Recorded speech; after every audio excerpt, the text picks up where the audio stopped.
Good afternoon and welcome to Residence Council, September 2023. I hereby call the meeting to order and would ask that you take just a minute to turn off all your electronic devices so that we won't hear them going ding-a-ling and buzz-a-buzz during the meeting. Jean Harrell is going to bring us an invocation today. Jean?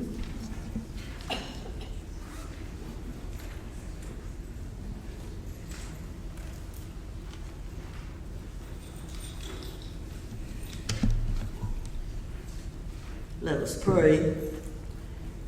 Dear God, we thank you for keeping us safe as this world is in such a turmoil. We pray that our leaders in Washington will find agreement rather than shutting down our government. May the UAW strike come to an end, and may our economy improve. We're grateful for our Cedarsville leadership with Amy Chapman and for our Residence Council leadership with Ann Wilson.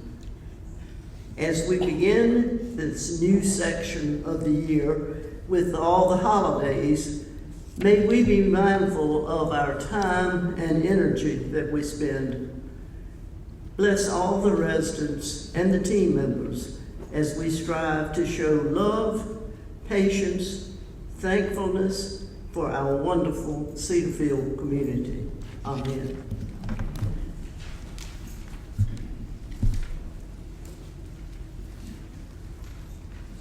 And we do have a wonderful Cedarfield community. Amy Chapman, could you bring us your remarks?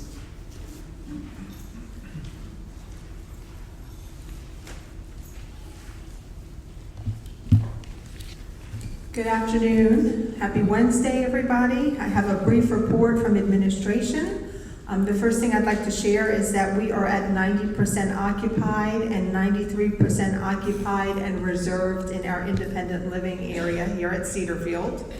We had one couple move in September, but we will welcome 6 new families to Cedarfield in the month of October. We have 8 planned to move in November, and already have 3 planned to move in December. Currently, we have 53 of 60 apartments occupied in the nursing home and 62 of 65 apartments filled in assisted living, with a few more moves scheduled over the next 2 weeks. 20 of 20 apartments are occupied in our memory care center, and all of those residents are internal residents at this point.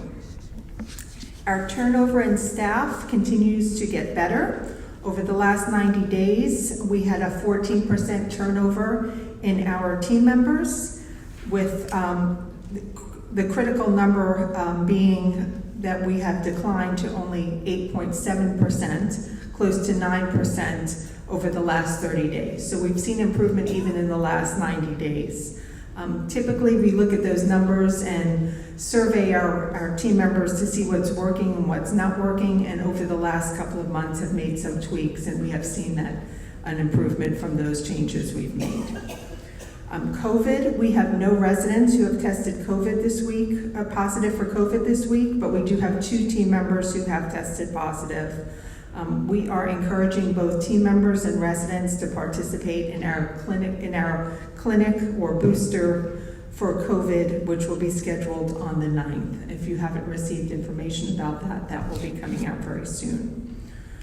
Quarterly finances to share with everyone. Our income did not meet budget for the month of August due to the number of vacancies in independent living and the number of cottages and apartments in the midst of turnover. But we were, for a 3rd month in a row, under what we had predicted for expenses. So we are working hard to keep our expenses down until we have some more apartments that are filled. Our point of sale system is in full effect in our dining room. There have been no new issues pointed out over the last week or so. Our team is becoming more comfortable using the system. And this is one of the first cases in the last few years that when we have bought new software, we feel that the support that we're getting from the technology company was much better than we had anticipated. So that was very positive as well.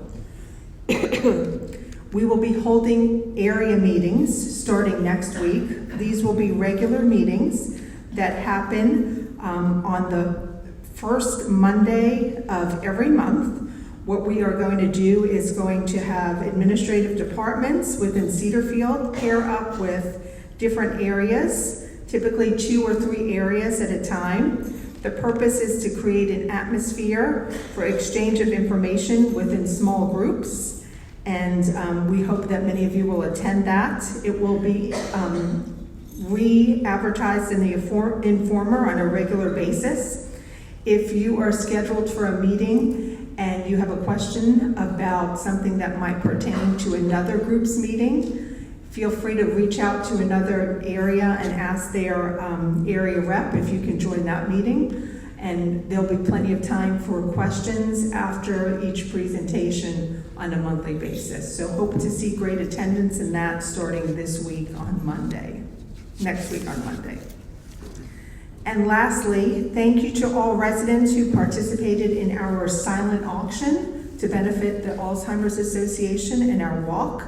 We raised close to $2,000 in our silent auction, which helped us reach our goal of $25,000 for the memory walk.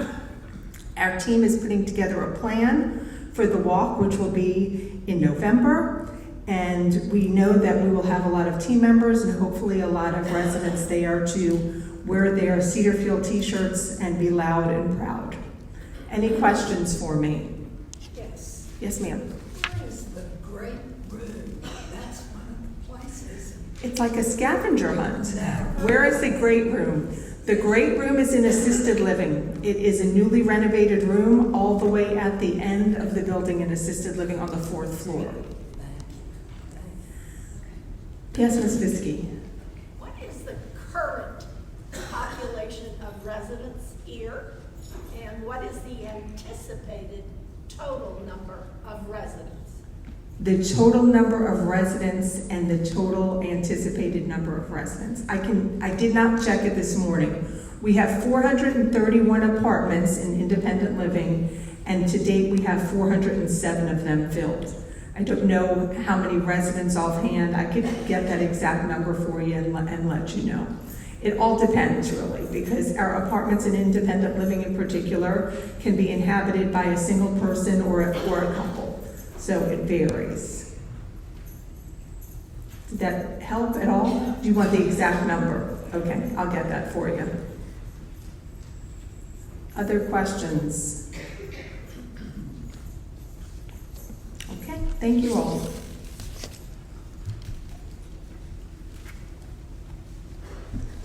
Thanks, Amy. I had heard that the stuff about the area meetings was going to be in the Informer, but I had not seen it. I was redirected, and this sheet is in the middle of the calendar and the sign-up sheets and so forth, and so until somebody told me, I did not know to look for it, but that will tell you what areas are meeting in what rooms, and it's always, except for a couple of exceptions, the first Monday of the month at 1 o'clock, and then with which department head is meeting with which group. Ms. Charlotte Bailey, faculty report. Oh, I'm sorry, I skipped Cedar Chest, Beth Long. If I could read, it would help.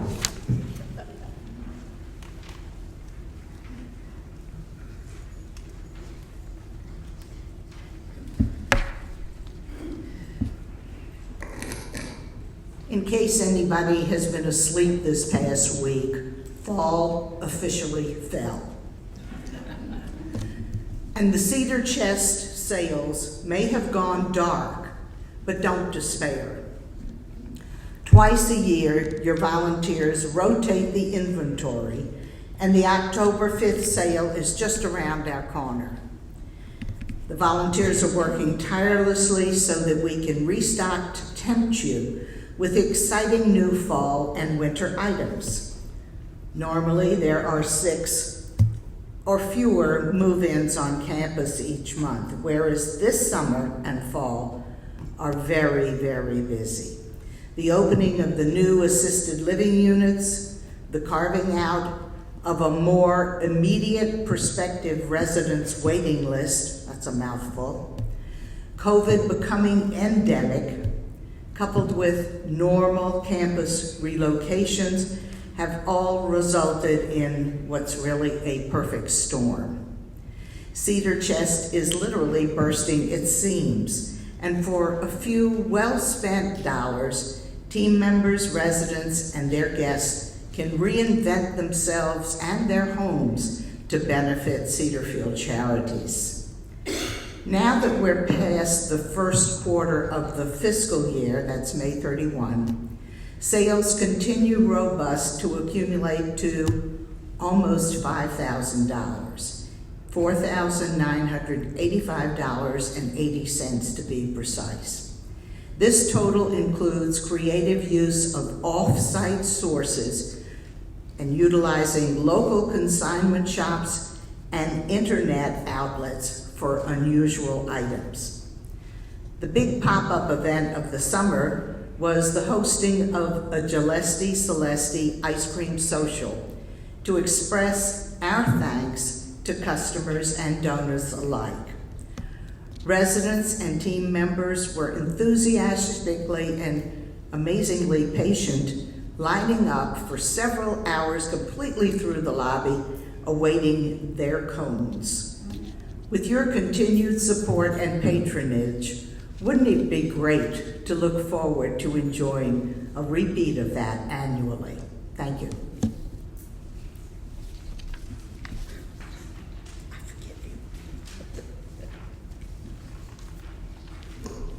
Beth has forgiven me. I hope the rest of you will. Miss Charlotte Bailey, faculty.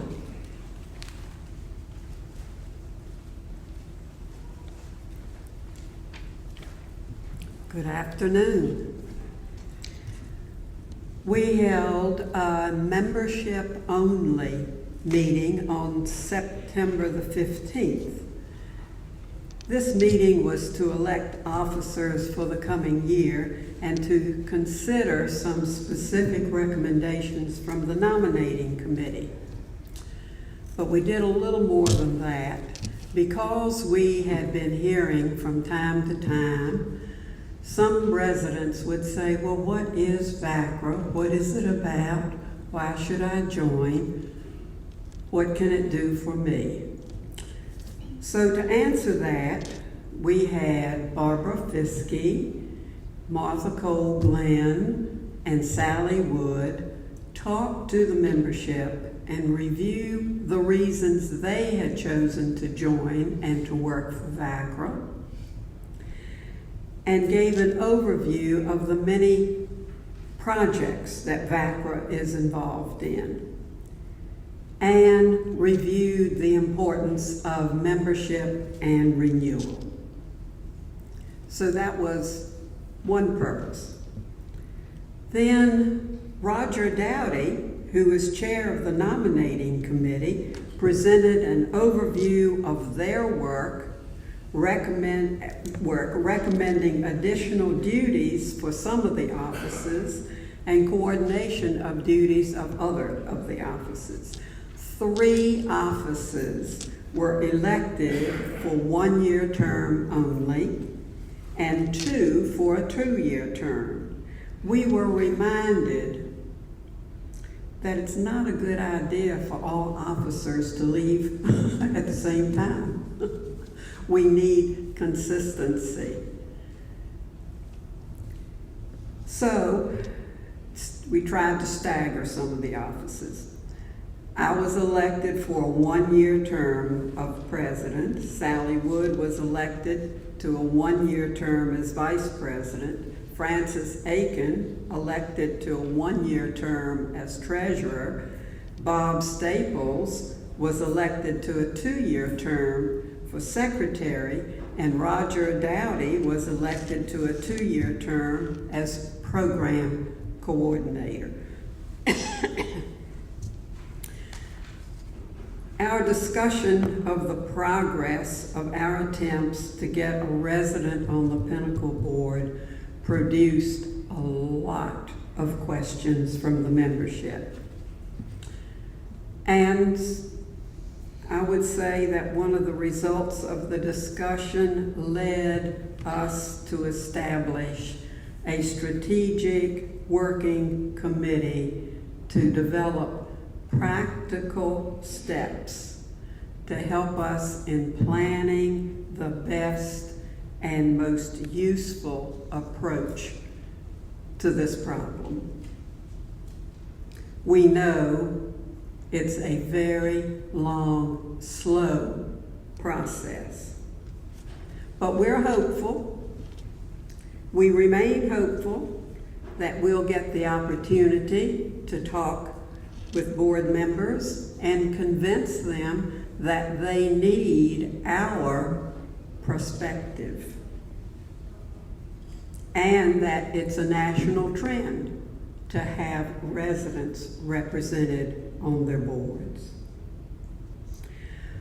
Resident profiles have changed significantly over the years, and with our lifetime experiences, we expect to have a voice in the decisions affecting our lives.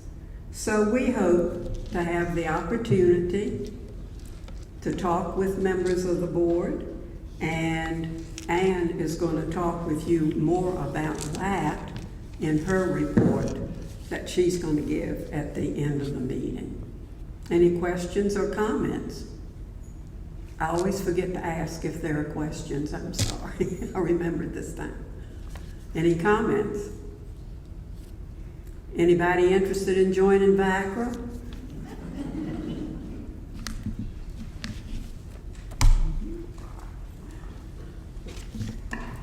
Thanks, Charlotte. Do I hear a motion to approve the minutes of our last meeting? I heard a motion. A second? Seconded. Any discussion? All in favor say aye. Any opposed? The minutes are approved. The good news is that the president of the Pinnacle Living Board of Directors, Ms. Shirley Kaufman, recently invited the presidents of the 4 Pinnacle Living homes of the presidents of the Residence Council to attend their Audit and Finance Committee on September 19th. I was delighted to be there along with the presidents of the Residence Council of Windsor Mead and of Hermitage Richmond. Hermitage Roanoke chose not to travel to hear that. In attendance at the meeting were 3 board members, Mr. Steve Jones, who is retired clergy, Ms. Lisa Williams, who's an attorney with McGuire Woods, specializing in finance, and Mr. Hank Coleman, who is a banker with Bank of America. 2 auditors were present, Mr. Mark Tuck, who specializes in tax matters, and Mr. Chris Brantham, who made the presentation. Both of them are with Brown Edwards auditors. Chris Henderson and Kevin Salmonen of Pinnacle Living also attended. One thing I like to see from time to time is somebody with fresh eyes on the audit staff, and Mr. Brantham said while he's been an auditor for 20 years, this was his first year assigned to Pinnacle, and the audit was a lengthy process, but a very clean process.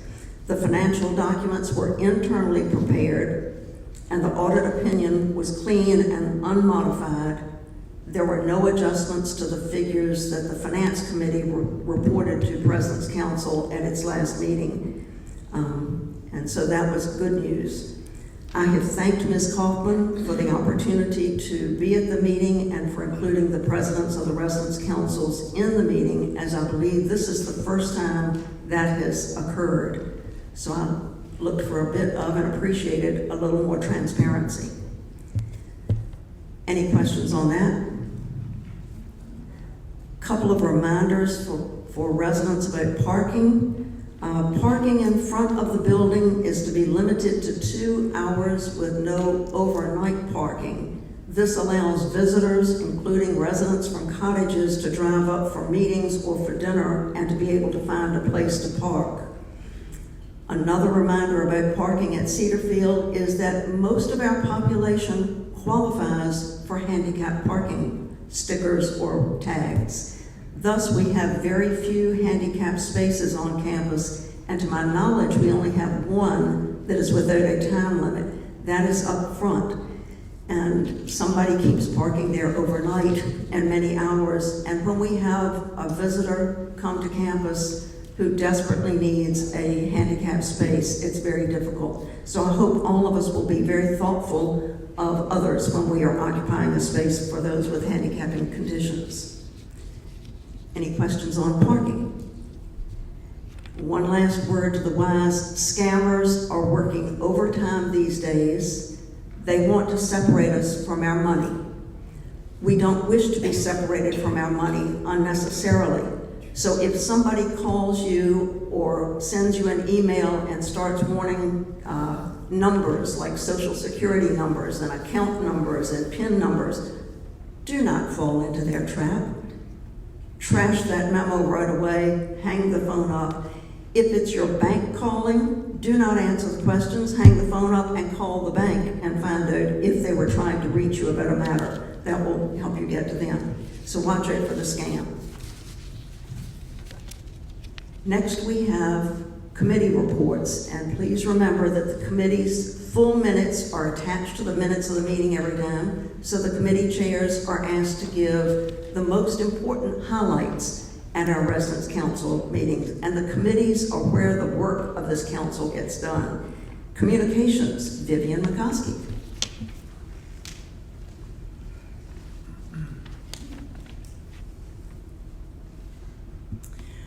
Well, I only wish that we were getting work done.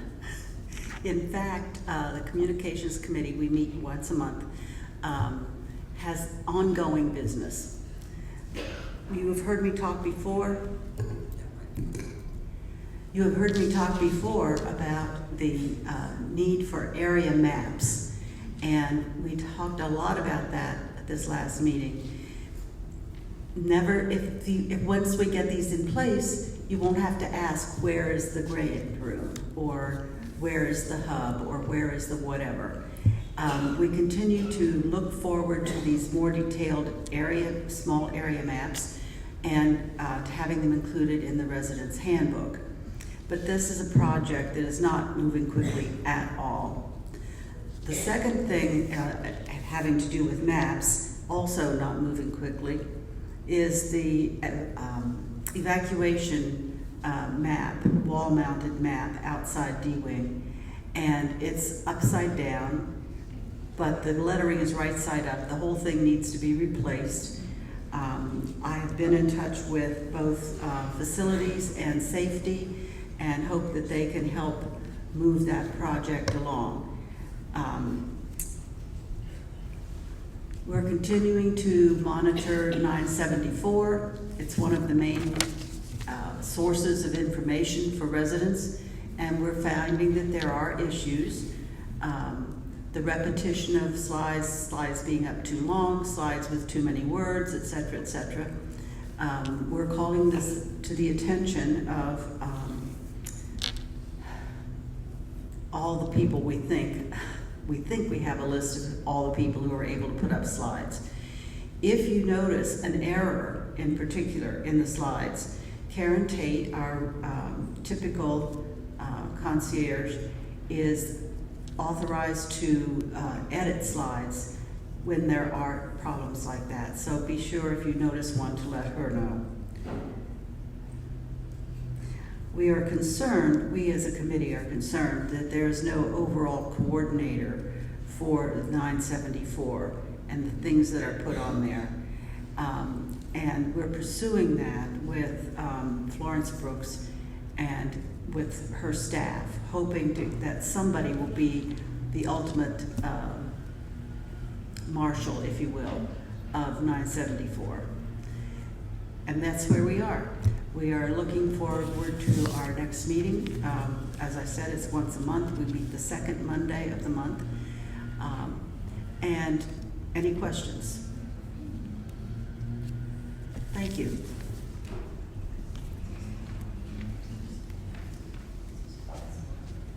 Thanks, Vivian. And Vivian and I will be at a meeting of the Touchtown Committee, I think next week, in the very near future.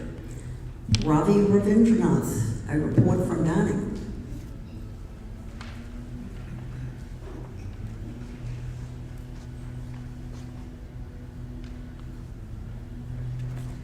Hello? Okay. So the dining committee, we usually start the meeting with asking about staffing.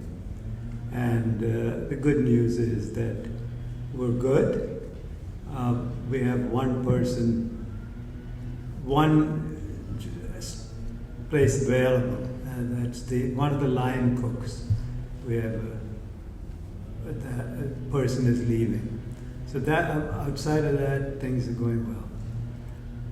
Amy talked about the new point of sale system, and I'm not going to go into detail there. The installation went better than expected by dining. There's some issues still, portion size. I know this has been brought up, and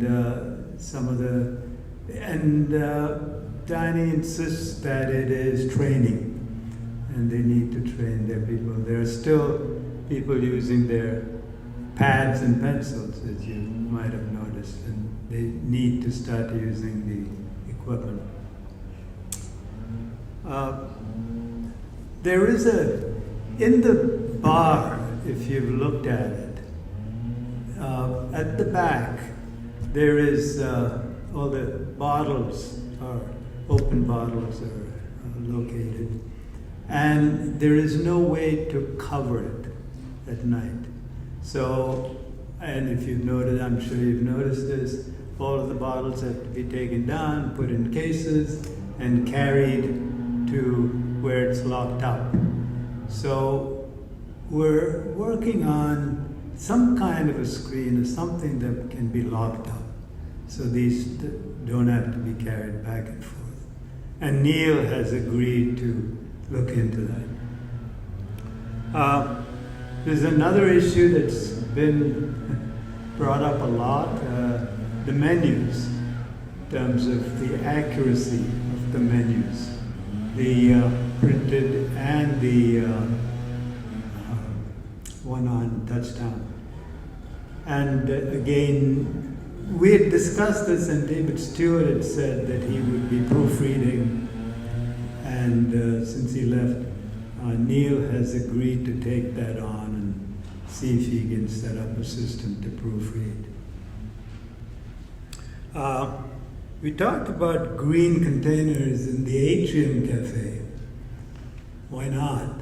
And one of the issues is that people don't return their green containers now. And they're very expensive.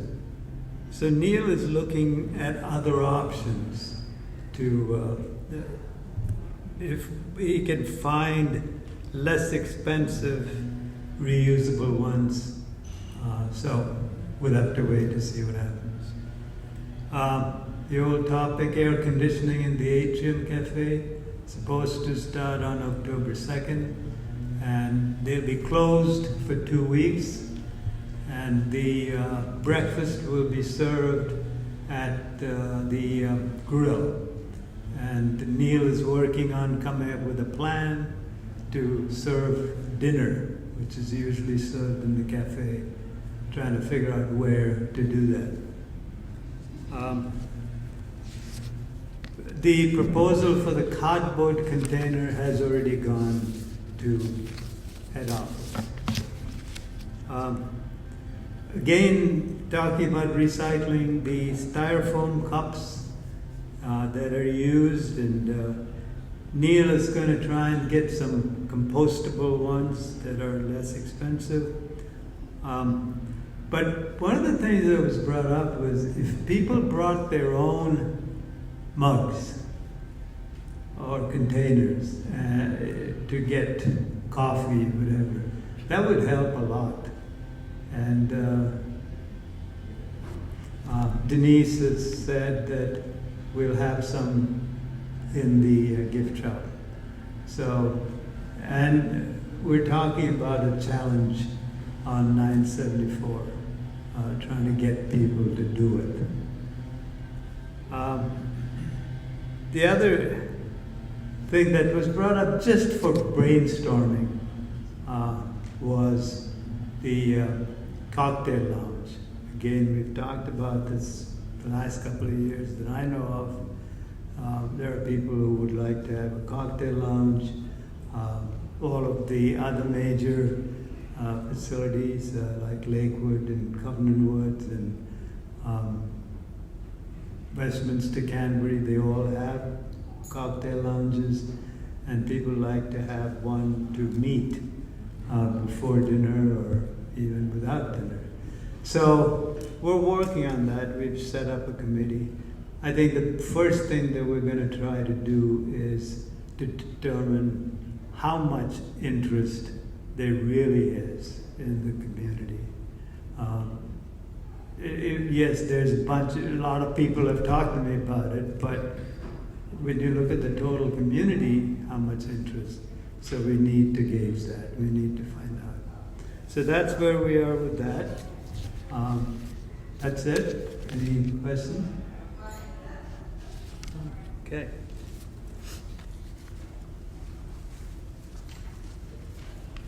Thanks, Ravi.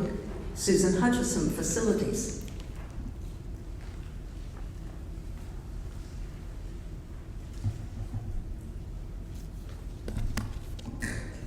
Okay, first I want to say the Facilities Committee has changed its meeting schedule to a quarterly meeting schedule, and I think this is working better. This is just beginning, but we tend to talk a lot about the same projects because many of the projects take months from conception to when it finally gets completed, sometimes even a year or two. And so we're going to see how this works in the future.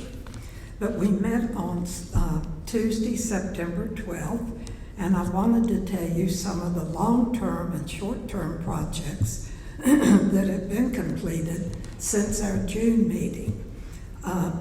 The front door fob issue has been corrected. Power washing of 85 cottages was completed. 16 new roofs were put on cottages. The second floor D-wing renovation was also completed. And on top of that, numerous apartments and cottages have been refreshed or renovated because of the mass migration to assisted living. So maintenance and facilities has really been busy the last 2.5 months. Wiring for the D-wing generator started on Monday, September 18. D-wing residents should be notified before the electrician comes to wire your apartment.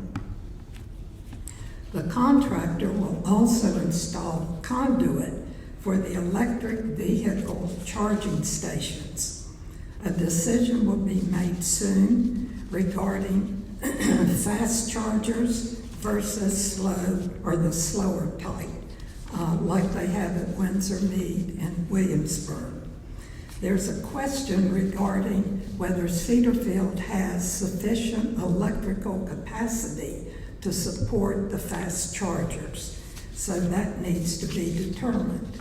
The completion date for all of the electrical work and the new generator is early spring 2024. A proposal to complete bid documents for the repair work for the exterior of the main building has been submitted. This is required to determine project scope and budget for the 3-year project. Phase 1 is scheduled to begin early spring 2024. Automated doors for D-wing, elevator foyer, and CD door are in the plans, along with additional doors to be automated in the assisted living and healthcare area. Work is underway to complete this project. Some will be happy to know that new lampposts have been ordered for the parkway and other areas where they have been knocked down. Installation will be scheduled as soon as they arrive. Robbie's told you about the atrium air handling unit. We are mighty happy that that has arrived and work does start on Monday. Maintenance will submit a capital project request to correct the water on the lane at 2162. I heard from Amy that this was something that's been going on, I think, since 2017. So we are hoping that this will be able to be corrected. The town center, library, and fellowship hall renovations have been delayed until March 2024. An architect is finishing the drawings for this room. Mrs. Chapman emphasized in the meeting how critical this project is to start on time and to be completed before the November elections, since Cedarfield is a voting precinct. Elevator maintenance and repairs continue to be a concern. Questions were raised regarding weekend coverage when critical elevators need repairs. Mr. Salamone indicated that the contract with the elevator company covers weekend calls. The assisted living shower issue in the new fourth floor apartments is being evaluated by the architect who designed the showers. The shower heads have been replaced to minimize water flowing outside the showers. Water dam thresholds, I'm not sure what they are exactly, and longer shower curtains have been installed. Glass shower doors are actually being considered also. Concerns regarding the appearance of mailboxes and utility boxes on the court and the lane were addressed, as well as the area at the back of the campus near the ramp. Concerns were also voiced regarding faded and damaged exterior signage. There are no plans to landscape around the pond, according to Mr. Salamone. It is the intention to leave this area in its natural form. It was suggested, however, that the path be cleared and cleaned up to prevent falls. Beaver-damaged trees with sharp points should be removed, according to one member of the committee. 2 maintenance personnel have been promoted to supervisors, and 2 additional maintenance techs will be hired. Gutter cleaning for cottages has recently been completed. If you need to have your gutter cleaned again before the contractors come, you can submit a work order. Mr. Salamone noted that his department is currently behind schedule with replacing the air handling filters in our apartments and probably in the cottages too, and dryer vent cleaning. He plans to get back on schedule with additional technicians. If you need to have any of this work done sooner, you may submit a work order or call Darlene Green. And I just have one quick question to ask. How many people have used or are using the automated computer work order system? Can I see a show of hands? Okay, that's good. It's really quite easy to do, so I hope more people will learn, and thank you.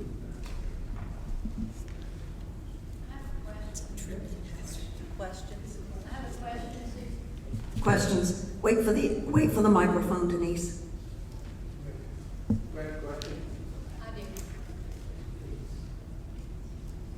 You talked about some maintenance to the outside of the building. Does that include the outside where it's black and I look out from my balcony and I look out at the black stuff on the sides of the building? I don't know what it's called. Ephes and Amy's going. Oh, yeah. It's not. Thank you. She knows stuff. Yes, it's the ephes, which is the white, it's almost grayish brown now. That's what will be replaced, and that's what we're planning on doing moving forward. It's going to be in phases. It will start probably within the next 3 months or so, and then will be throughout the whole campus. It will be more than a one-year job. Yes. Yeah. I think the way it's budgeted is for 3 years.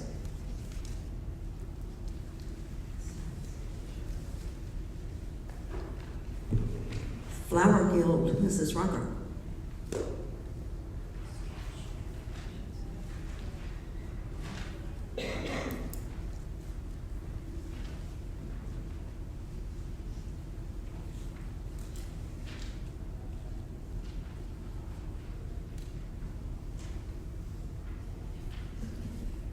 I suspect you've heard that the charter member of the Flower Committee passed on recently.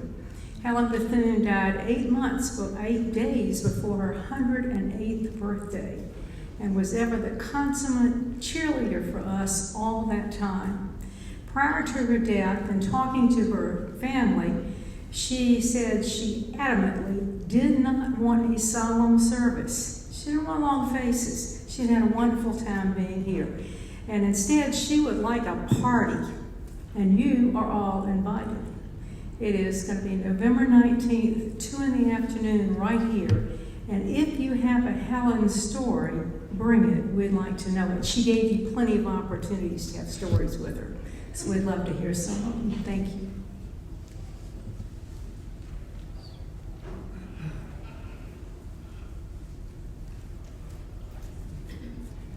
I love people who know how to live and know how to die.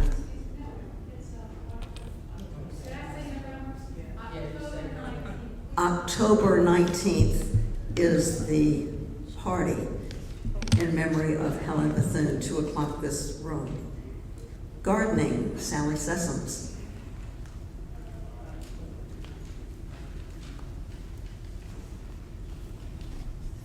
Hello. The Gardening Committee meeting last week, we discussed the dates for Garden Day in May 2024 for the tours. The Assisted Living Tour and Tea will be held on Wednesday, May 8th, and the Independent Tour and Tea will be held on Thursday, May 9th. Speak up, please. Rain dates, can you hear? Does that matter? Okay, thank you. Rain dates would be the following week for each tour. The residents of healthcare and memory care are invited to the assisted living tour if they are accompanied by an aide or a family member to help navigate the tour. Our 2024 calendar is underway. We are excited to have a different format this year and hope you will enjoy being able to record daily appointments and engagements. We have placed order forms in the cubbies for the entire community, including team members who can find them in the business office with Mariah. The lock boxes for payment and order form are placed in the following locations: the lobby on the sofa table, the 4th floor as you enter the gallery, and the Atrium Cafe by the Green Chairs. Information about the calendars will be in the coming Informer, the employee newsletter, and on 974. Beth Burrell is working on a fun project for color changing flowers. This is on September 28th. She is also having a tour of the Chadwick Orchard greenhouses in October. More about this in the coming Informer. Thank you.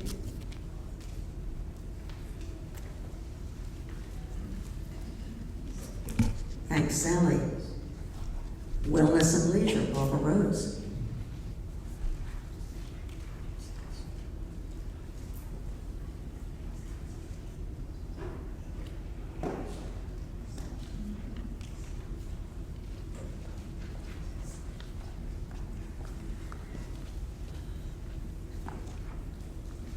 Good afternoon. Wellness and Leisure met on the 19th of September. And you got your Informer yesterday, I think. So you can see all the wonderful programs I'm only gonna mention a few. One is on October 3rd, the Chrysler Museum sand sculpting. And the next day, October 4th, the Encanto at Lewis Ginter Trip. Some of the structures are like 17 feet tall, and you can go inside them. I looked it up because I didn't know what the heck it meant with that title.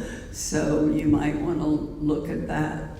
It sounds like an exciting new thing, and I think it's the opening of this show in the whole country.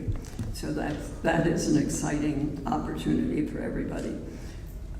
Susan Greenbaum will be back at 7:30 on October 16th.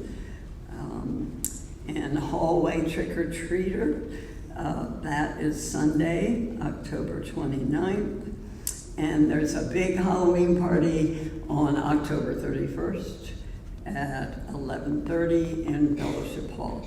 So those are some of the highlights. And then the other thing I want to really highlight, and it was in your informer, tucked in it, and I missed it the first time I went through my informer, and that's the Active Aging Week. It is this big, and there's some wonderful, wonderful things for you there. And I will just highlight, I think, 4 of them. On Monday, the 2nd, the first day, residents will share their personal fitness stories here in Fellowship Hall. Then on Tuesday, at noon in Fellowship Hall, there are paw prints on My Heart, a lunch and learn, and it will end with a gentleman I do not know, or maybe it's a woman, Eddie Ellis, and some therapy dog opportunities.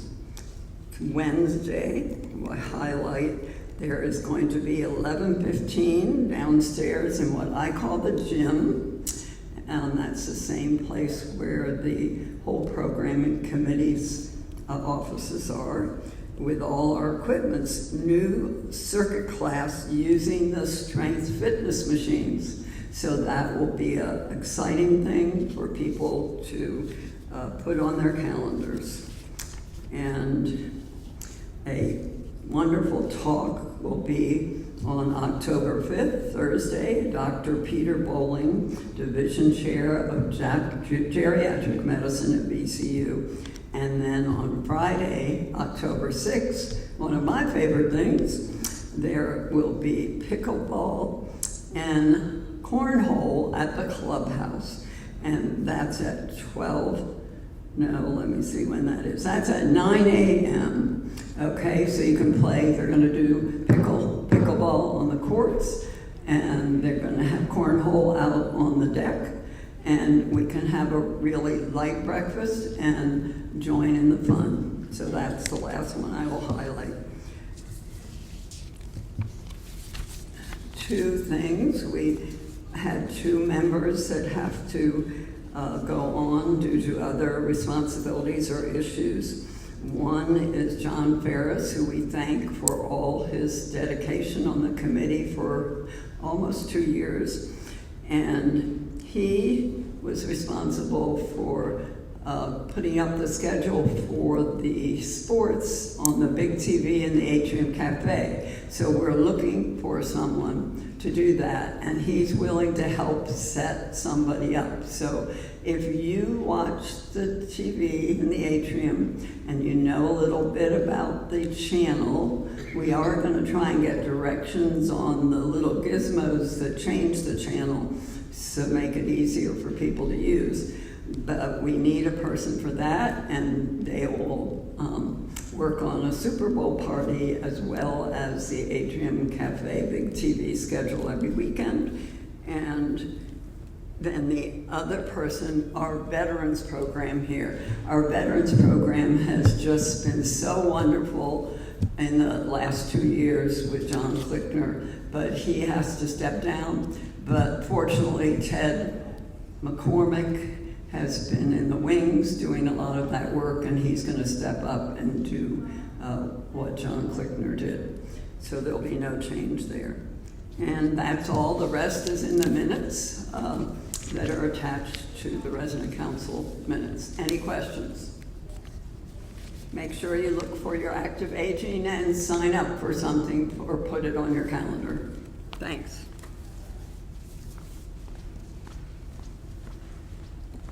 Those are all of the committee reports that I knew of. Are there any other committee reports to be made? I have no area rep reports. Is that correct? Robbie has a report.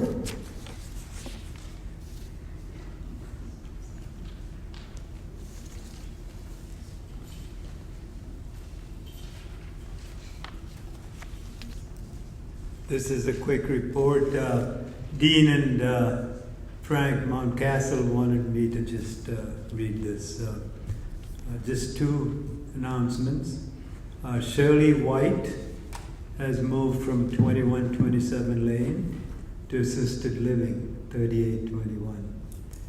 And Pat and Gary Sullivan are new residents and moved into 2129 Cedarfield Lane on September 15th. There are no other significant news to report.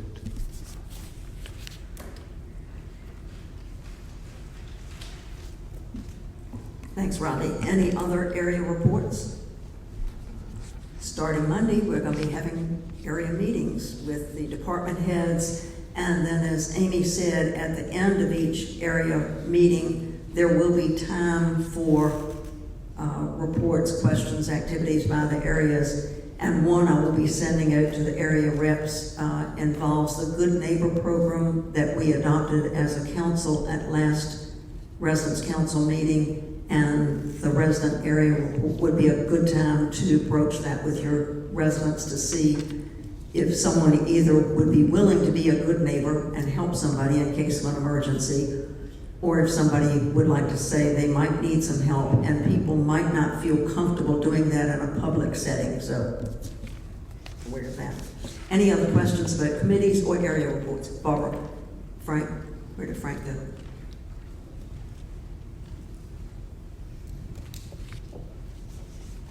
I was saving it for the safety committee, but I didn't hear them. Okay.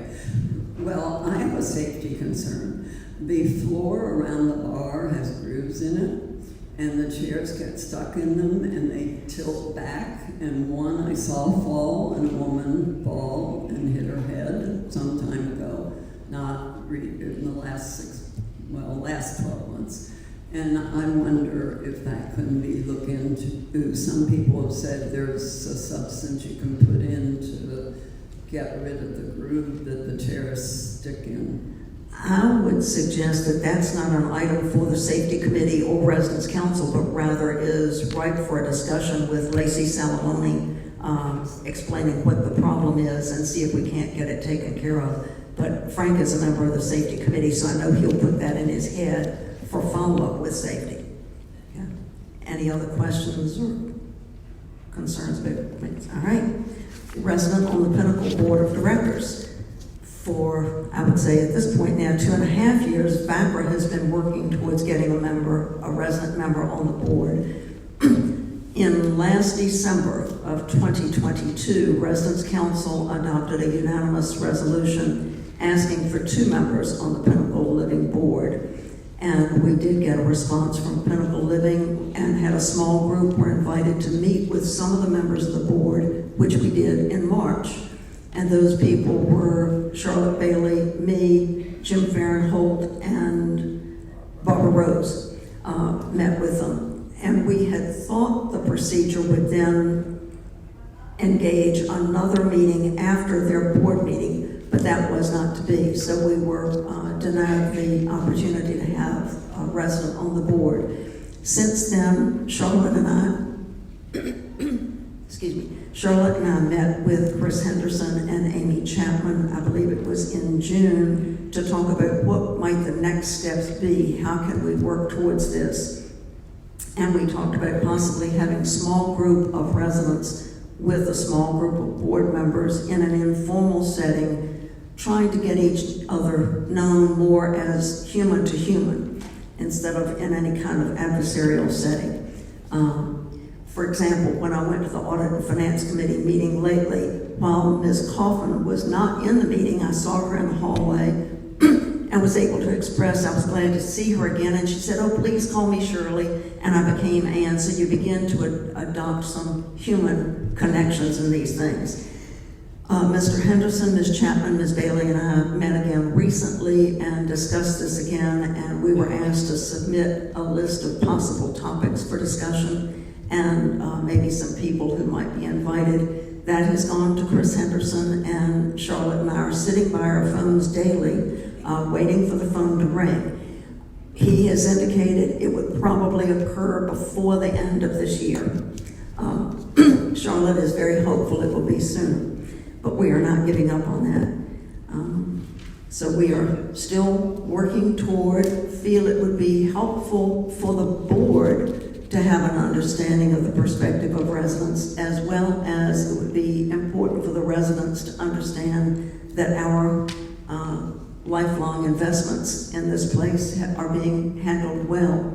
And I think the invitation to attend Audit and Finance was a good step in a bit of transparency.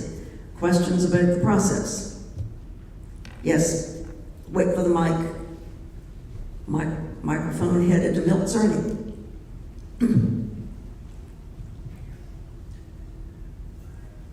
Well, since we've been here 2.5 years, I'm sure there's some very new people that may not understand why the board has a representative on the board from one of the other homes. And maybe if you could explain that, that would be helpful. And I think the second thing is to remind the board how much money comes from Cedarfield in the overall budget.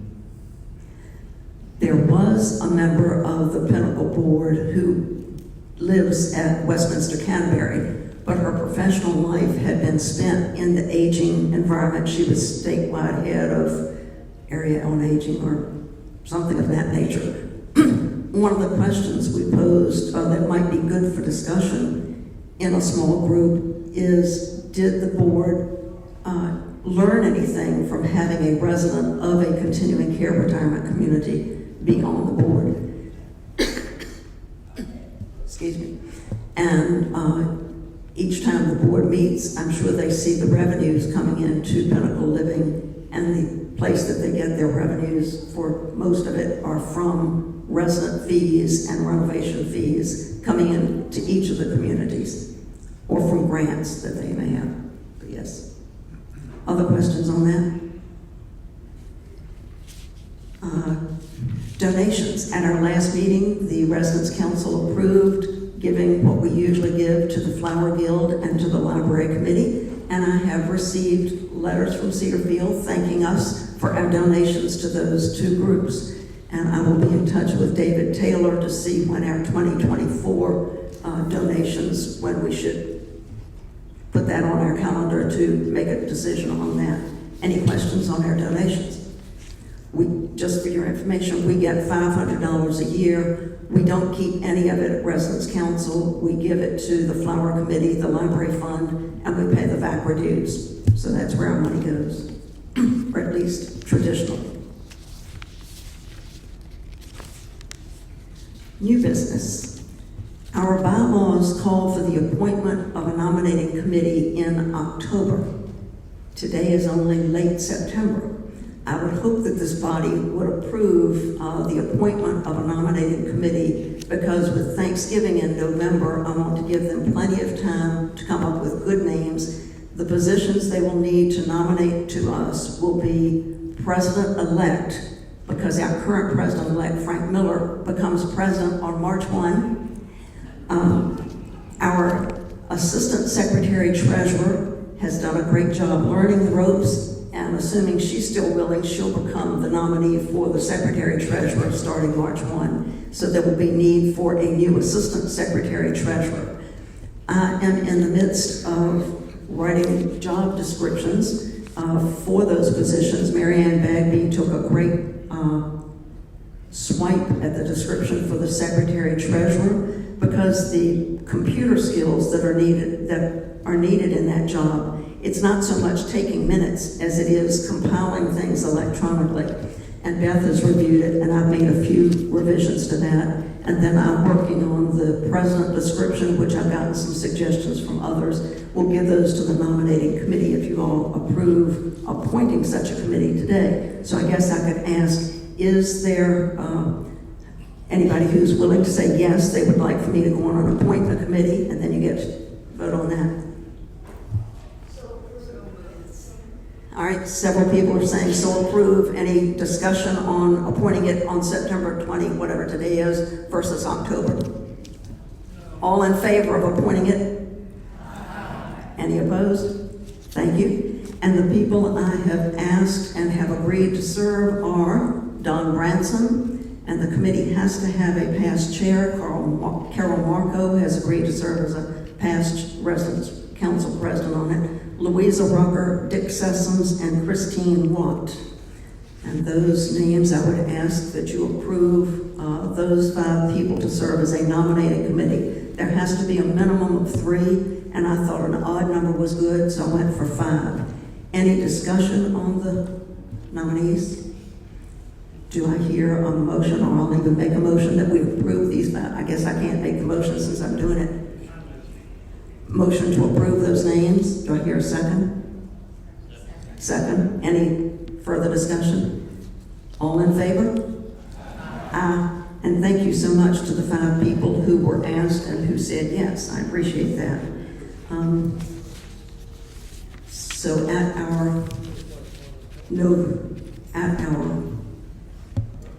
November meeting, we should get the list of candidates, and then we will vote on those in the spring and get those in place. One thing that's not on the agenda, Amy.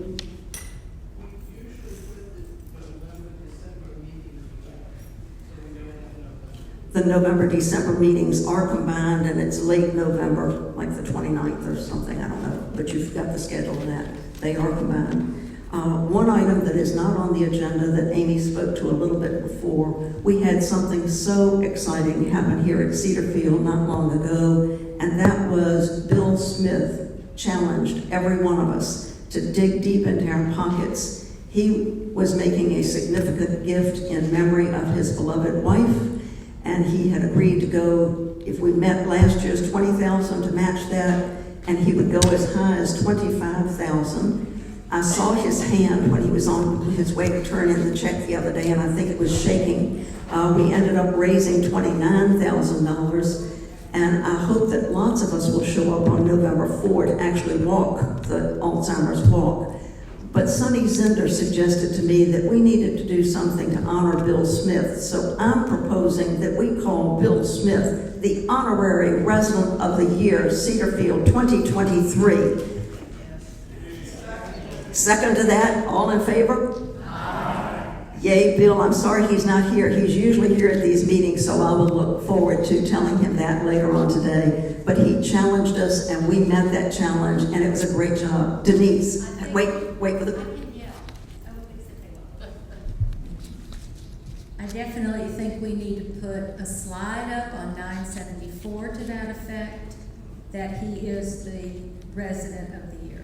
I will see that gets... So that everybody sees that. Honorary Resident of the Year. It's just a wonderful thing that he has done. Thank you, Denise, for that suggestion. Any other business to come before this august group? I hereby declare the meeting adjourned. See you next month.